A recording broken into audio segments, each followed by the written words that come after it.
Para ahli mengatakan bahwa keuntungan dari tes gelombang alfa adalah pikiran yang santai dan tubuh yang santai. Anak-anak yang menggunakan gelombang alfa kreativitasnya tinggi, kemampuan menyelesaikan masalahnya sangat bagus, emosinya stabil dan terkendali, berkurangnya rasa takut dan stres. Semuanya mengalir seperti air. Loh, kok sudah selesai? Tidak terasa. Kemampuan belajarnya dengan tepat, fungsi kekebalan tubuhnya meningkat, kemudian berpikir positif, dan gelombang alfa itu anti depresi yang alami. Kemampuan berhubungan dengan orang lain juga sangat luar biasa. Jadi kunci cara mengajak teman-teman, pertama kali harus dirubah gelombang apa, Bapak Ibu? Gelombang alfa. Penelitian para ahli menunjukkan bahwa otak berada dalam keadaan paling baik jika mengeluarkan gelombang alfa. Otak dengan gelombang alfa adalah otak yang kreatif dan siap menerima pelajaran dengan maksimal. Sayangnya gelombang alfa ini tidak muncul dalam keadaan tertekan dan terpaksa. Kalau guru zaman sekarang masih menggunakan, tidak berubah mindsetnya dengan cara-cara yang keras, dengan cara-cara menakuti murid, tidak akan ada anak bisa menerima pelajaran. Gelombang alfa hanya bisa orang yang tidak ada dalam keadaan tertekan dan terpaksa. Harus gembira. Itu kuncinya. Kalau itu sekalian, mari kita mulai setiap masuk kelas, usahakan mencari cara-cara yang tiap hari berbeda. Bahwa tadi bagus menciptakan ada bunga di jalan, ada apa macam-macam itu bagus. Untuk apa? Untuk menyamakan frekuensi dan merubah anak-anak menjadi gelombang beta menjadi menuju gelombang. Baik, bahkan saya pernah menyaksikan anak-anak sekarang berbeda dengan anak dulu, betul Pak? Sangat berbeda. Saya pernah rombongan ikatan Sindikat Muslim Indonesia anak kecil, anak wali kota Medan, anaknya bupati, anaknya anggota DPR. Saya ajak keliling Indonesia, Jawa, ya, dari Jakarta, Surabaya, dari mana. Begitu sampai di Lamongan di BBR, tak suruh sholat sama salah satu anak anggota DPR, tak suruh gimana? Anak SMA kelas 1, yang peserta lainnya punya SMP dan SD. Begitu kamu gimana? Maju dia, sudah balik. Dia ternyata tidak seperti kita, Bapak sekalian. Ayah, softnya dilaporkan supaya pahalanya banyak. Dapat enggak nih? Dia ternyata datang buat teman-temannya satu-satu. Tos. Dari semua capeknya tos. Saya tanya, kenapa kalau ini tos? Setelah selesai acara, kenapa? Saya butuh persetujuan, saya ini sah jadi imamnya. Apakah salah? Tidak salah, itu cara anak sekarang. Berbeda, ya. Saya punya anak SMP waktu SD. Anak saya itu sekarang SMA sudah, perempuan namanya Rahel. Ketika SD kelas 4-5, itu tiap hari ngambil film-film di YouTube, dimasukkan di laptopnya, tak buka, tak pernah beli. Begitu dia tidur, coba ngobrol semalam, tak buka. Ternyata dia mengambil film-film yang menurut saya mengerikan. Kenapa kira-kira? Horor Bapak ya. Kalau horor ya. Begitu saya buka, pagi-pagi saya tanya, Ena, kamu kenapa kok buat film itu? Ternyata anak-anak saya tidak mengambil film yang lain, tapi dia nulis di YouTube namanya dia. Dan di YouTube tulisannya dia Rahel Kamilia namanya. Rahel Kamilia Faradiba, saya namanya. Ditulis Rahel Kamilia Faradiba. Yang keluar ternyata film-film Rahel Poli. Rahel Poli itu adalah seorang pejuang dari Amerika yang meninggal di Palestina waktu itu diberdosa. Rahel anak saya yang mempunyai semua filmnya Rahel Poli, mulai SD sampai SMA, pidatonya semua dia punya. Semua Rahel Poli punya. Kok punya ini sejarahnya Rahel Poli, pidatonya Rahel Poli di kelas, semua yang punya. Pagi-pagi waktu kesalahan saya tanya, anaknya papa ini ingin jadi apa? Kok ngambilnya filmnya Rahel Poli seperti itu? Itu sesuai cita-cita aku, Pak. Cita-cita aku jadi apa? Aku ingin jadi teroris. Kalau ada yang gitu, anak kelas 5 cita-citanya menjadi teroris. Kenapa? Kenapa nak? Aku pengen Pak lulus SMA, aku meninggal di Palestina. Aku mau berjuang di Palestina. Bagus tapi kok diwong-wong gitu. Bagus saja ya. tapi takut. Kenapa dia punya cita 1,8 juta, sapinya 8,8 juta. Dombanya 48 juta. Kita mau negara ya. Mari kita lihat fokus. Coba bayangkan. Tapi yang hebat presidennya.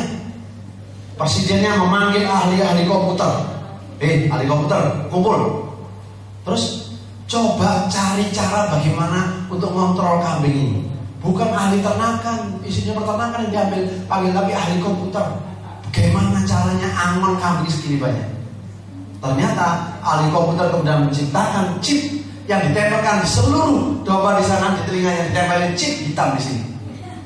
Seluruh dombanya ada chipnya di sini dan akan mengetahui mana domba yang sudah makan, mana yang belum. Mana domba yang sehat, mana yang sakit. Mana domba itu ketahuan dari chip yang ditempelkan telinga. Kemudian apa yang terjadi? Di sana dilatih. Yang mengembala ini pakai helikopter. Di bel. Saya pernah ke sana tahun 2004 kalau saya 2005 ke sana. Pakai di bel 5 kali. Seluruh kambing itu keluar dari kandangnya, Pak. Hebat itu, kambing bisa dilatih ya. Begitu di bel 9 kali, 9 kali. Itu semuanya masuk naik ini Pak, ke roda ini. Kemudian rodanya jalan, di atasnya ada air. Ternyata mandi, pakai apa? Shower gitu Pak. Dan maaf, itu sekarang sudah ada di Bogor dipakai teori itu. Jadi dilatih kambingnya. Jangankan kambing Pak, bisa dilatih. Jadi mereka bersih. Kemudian ahli ekonomi dipanggil, gimana domba ini? Bayangin dombanya 48 juta, penduduknya 3 macam. Mangan limos juga loh kan teh. Ya Bu ya? Gak habis, gimana caranya? Akhirnya ahli ekonomi melobi ke Arab Saudi supaya selama musim haji dombanya dari Selandia Baru. Orang Saudi kemudian membeli dari Selandia Baru untuk jamaah haji seluruh dunia. Saya tanya orang Saudi, Pak kenapa kok beli dombanya orang Selandia Baru? Kan itu bukan seagama, kenapa enggak domba di Indonesia? Jangannya orang Saudi, dombanya orang Indonesia nggak pernah mandi Pak Surah. Saya jawab, jangankan dombanya yang punya aja nggak mandi. Oke, kita lanjutkan. Belanda diusir dari Indonesia, diusir dari mana-mana, dia tidak miskin. Gak punya apa-apa, gak miskin. Dia tadi punya planning, punya perencanaan. Akhirnya dia fokus nanam bunga. Bunga apa Bu? Seperti kelompok tulip tadi. Lihat Belanda, tulipnya. Di mana-mana Pak, tulipnya indah sekali. Bertingkat-tingkat kalau ada ke Belanda itu lihat indah sekali. Gak miskin ternyata. Saya perjalanan dari Sragen ke sini kemarin itu lihat kanan kiri banyak tanah kosong dibiarkan. Coba kalau ketahuan orang Belanda, jadi bunga itu semua. Tanah kita di mana-mana di Indonesia ini Pak, luar biasa dibiarkan, nggak ditanami apa-apa. Ya kan? Sampai Tuhan bingung, Indonesia ini loh sudah tak kasih tanah subur kok dibiarkan, kata Allah. Kok bisa sementara ini tanahnya kering aja bisa ditanami menjadi pohon? Siapa yang salah itu ya? Oke, kita lanjutkan. Australia penduduknya 20 juta, dombanya 109 juta. Tapi orang Australia tidak mau menyamai Selandia Baru. Dia tidak mau fokus kepada dombanya, kepada dagingnya, tapi dia fokus pada apa? Bulunya. Makanya kemudian terkenal wool dari mana? Australia. Jadi penghasilannya bisa sampai 30 triliun satu tahun. Kita lihat lagi. Malaysia. Ini saya potret bukan di Malaysia, tapi di suatu daerah yang namanya bagian dari Indonesia yang namanya Sumatera. Tepatnya di Riau. Ini ada 1 juta hektar sudah disewa Bank Haji Malaysia selama 40 tahun. Kemudian diperpanjang oleh gubernurnya sampai ditangkap KPK sepanjang diperpanjang lagi 40 tahun. Jadi berapa tahun Pak? Ternyata ada beberapa anggota DPR berembuk sama pejabat di sana mau nambah 20 tahun lagi. Supaya lengkap berapa tahun Pak? 100 tahun. 1 juta hektar ini di Riau sudah disewa oleh Bank Haji Malaysia. Dan Bapak kalau mau masuk sini, jalan ini Pak, jalannya halus sekali. Tidak boleh orang Indonesia masuk. kecuali anggota DPR, kecuali pejabat. Saya pernah masuk situ karena dulu saya staf ahli DPR, masuk situ, gila jalannya lembut kayak Indonesia. Sementara di luar pagar jalannya orang Indonesia bolong kabeh akar-akaran itu. Yang mengerikan bagus sekalian, yang mengerikan ternyata sebagian besar yang bekerja di hutan-hutan ini adalah orang mana? Orang Indonesia. Murid-murid kita yang kita didik dengan capek-capek, mereka menjadi kuli di mana? Di negerinya sendiri. Bukan tanpa dia mengingatkan kalau tidak hati-hati bangsa ini suatu saat akan menjadi kuli di negeri sendiri. Dan terbukti sekarang anak-anak kita yang kita didik capek-capek menjadi kuli di negeri sendiri. Mau dibawa kemana Indonesia ini? Tiap hari bertengkar perkara-perkara kecil. Pemimpinnya tiap hari tidak berencana untuk rakyatnya, tapi bertengkar. Saya pernah meneliti di Thailand, kenapa buah-buah di Indonesia kok dikuasai oleh Thailand? Saya datang ke Thailand sama rombongan DPR. Ternyata yang bikin buah-buah itu indah itu orang Indonesia lulusan IPB. Saya tanya, Mas, kenapa kok di sini? Kenapa sampai bisa meneliti kemudian bikin buah itu menjadi indah atau hijau menjadi merah bagus sekali, gimana? Kenapa ada di sini? Gini loh Pak Yusron, saya dulu pernah di Jakarta, pernah bekerja di Jakarta, terus pindah ke sini. Kenapa? Di Indonesia itu kalau saya dikasih dana riset 1 miliar, yang saya terima itu 100 juta. Kalau di sini saya dikasih 1 miliar dan pakai semua untuk meneliti, jadilah bagaimana buah itu menjadi dari hijau menjadi merah. Orang IPB juga. Kemudian orang Thailand ternyata Pak, itu diatur oleh negara. Kalau Kabupaten Semarang ini menanam salak, kabupaten sebelahnya tidak boleh menanam salak. Harus dengan menanam buah lain. Kabupaten lain harus menanam buah lain. Sehingga tidak ada yang namanya panen semua, akhirnya nggak laku semua seperti di Indonesia. Coba kalau panen rambutan, semua panen rambutan, harganya jadi murah semua ya? Karena tidak diatur. Saya pernah ketemu Frankie Oliran yang punya Indofood, mantunya Andri Suryo. Saya tanya, Mas, kenapa kok singkong itu impor dari Thailand? Kenapa? Gini loh Pak Yusron, bagaimana nggak impor? Orang Indonesia itu kalau nanam singkong semua, habis panen habis semua. Terus di Thailand tidak. Di Thailand itu diatur kalau 5 desa ini menanam minggu ini, 5 desa berikutnya menanam minggu ke depan, 5 desa berikutnya menanam sebulan ke depan, terus diatur selama 1 tahun. Sehingga selama 1 tahun di Thailand tidak pernah yang namanya nggak ada singkong. Kalau di Indonesia nanam singkong kabeh, mari ngono panen kabeh, habis itu nggak laku semua. Karena overstock, tidak diatur, negaranya nggak berfungsi. Pemerintah tidak berfungsi mengatur. Coba lihat, belajar dari Thailand. Diatur itu setiap kabupaten ketat sekali. Tidak boleh nanam singkong itu, tidak boleh nanam jeruk. Sudah kabupaten lain jeruk, dipindah. Dilarang nanam jeruk, dia nggak boleh kok. Ini kabupaten nggak boleh menanam jeruk, hanya boleh menanam rambutan saja. Oh ini hanya boleh menanam apel saja, tidak boleh. Di sini saat kampungnya nanam sembarang ya. Karena di negara tidak berfungsi, tidak mengatur. Ya. Baik, lanjutkan. Industri kakao di Amerika tidak punya 1 batang pohon pun kakao atau coklat. Ternyata dia punya penghasilan 3 triliun 1 tahun. Dia punya rumah sakit, punya sekolah dan sebagainya. Apa yang terjadi Bapak sekalian? Ternyata semua pohon itu kira-kira dari mana sebagian besar? Dari Indonesia, dari Sulawesi, betul Bapak? Dari Sulawesi. Inilah teorinya kenapa orang Indonesia tetap miskin selamanya.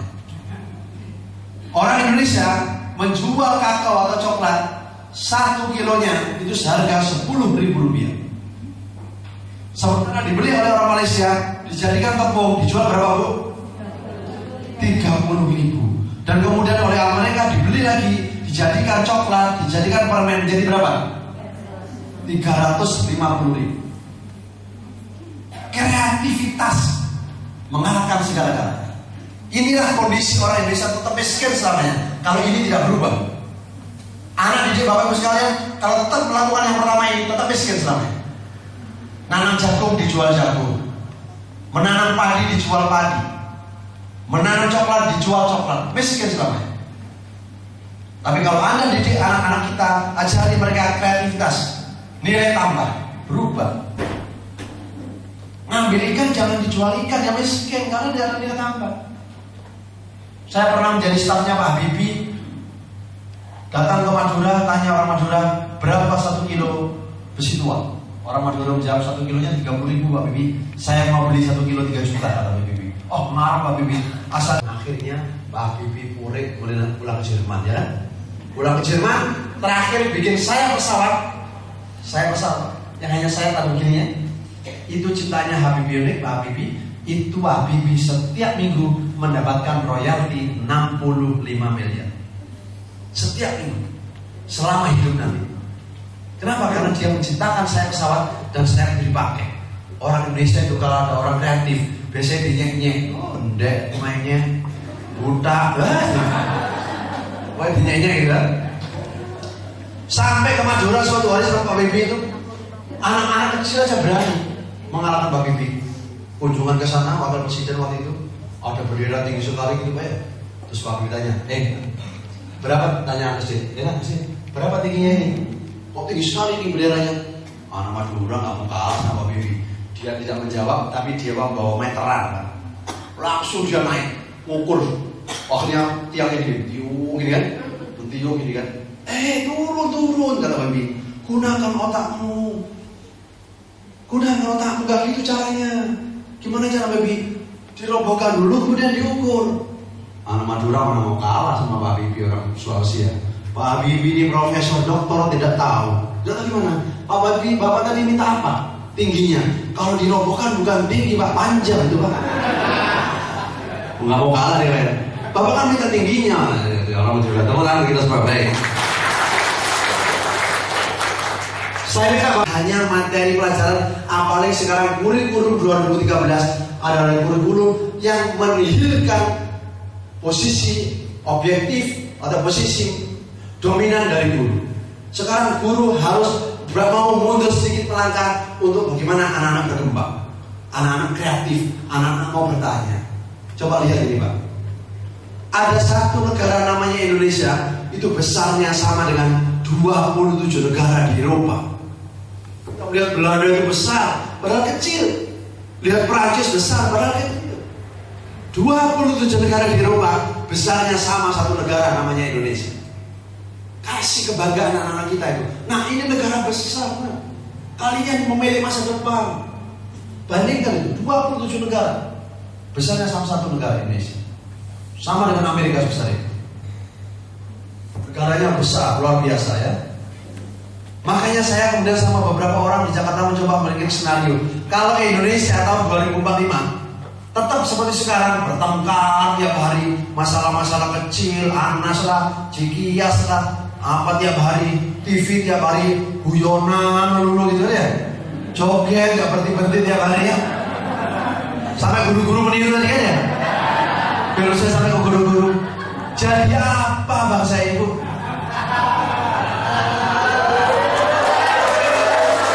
Nah, menirunya untuk positif tadi. Apa? Kan kalimatnya diganti positif ya. Coba jadi apa?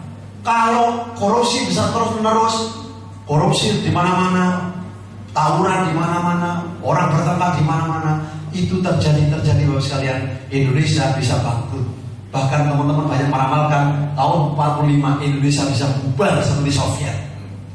Soviet itu negara besar Pak, bisa bubar, berkeping-keping menjadi negara-negara kecil. Besok Bapak kalau ke rumah saya di Jakarta bawa paspor ya. Dari mana? Negara Jawa Tengah. Ya. Karena bubar kapal 5 itu. Kalau tidak hati-hati, kita sebagai guru mari sama-sama mengajak anak didik kita. Ayo nak, bangun bangsa ini nak. Ayo kita kuasai bangsa ini dengan ilmu pengetahuan, dengan kreativitas. Supaya apa? Supaya kita akan maju terus. Ya, baik. Tapi seorang profesor dari Jepang mengatakan, Toshiko Kinoshita mengatakan, orang Indonesia itu tidak berpikir panjang. Sebenarnya lagi karakter seperti ini bukan hanya di kalangan masyarakat dari semua lapisan, tapi juga politisi dan pejabat pemerintah.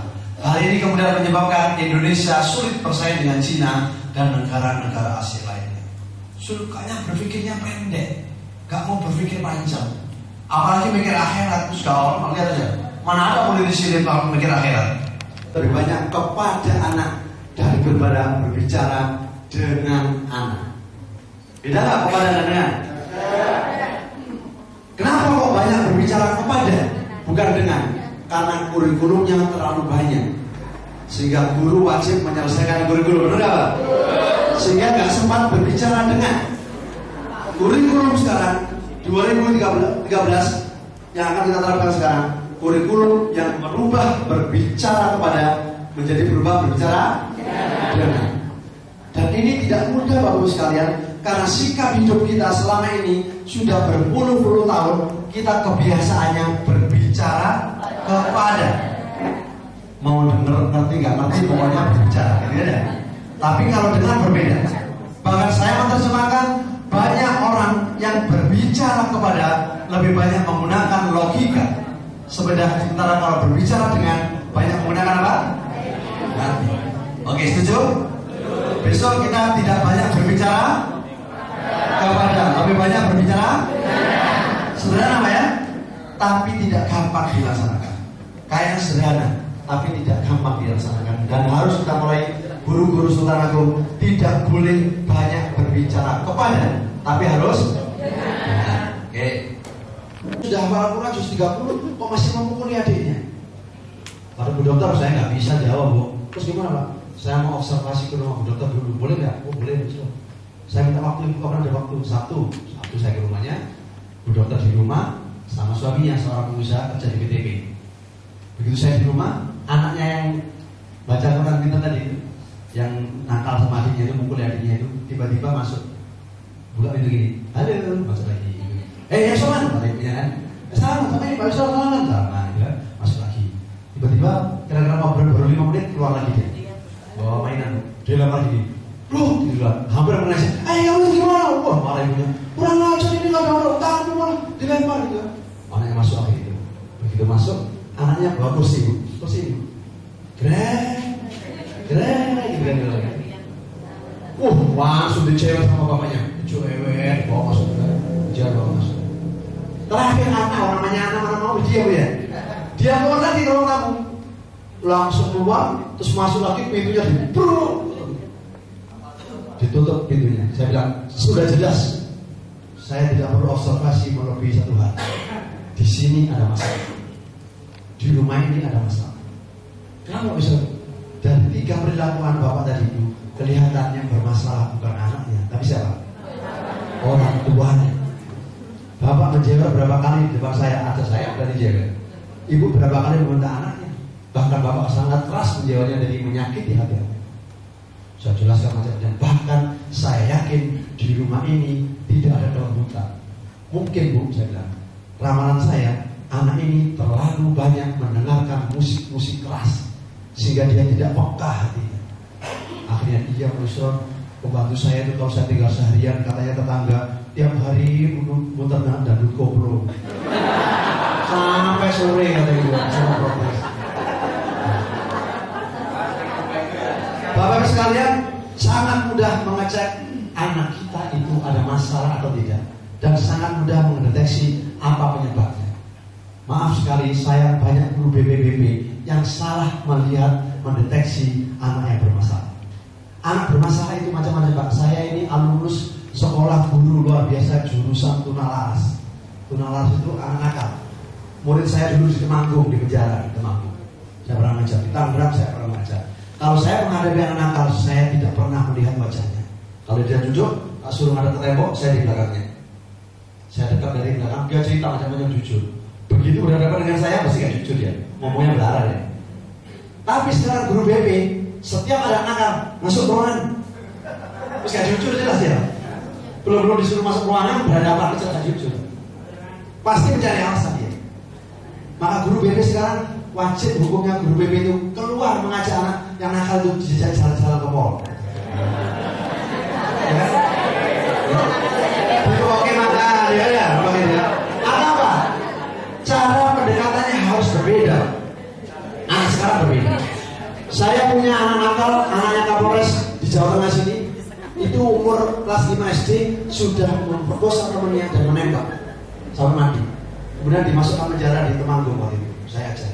Saya pelajari kenapa anak ini kok bisa umur masih kelas 5 sudah bisa membunuh dan memperkosa temannya. Ternyata gejalanya sederhana.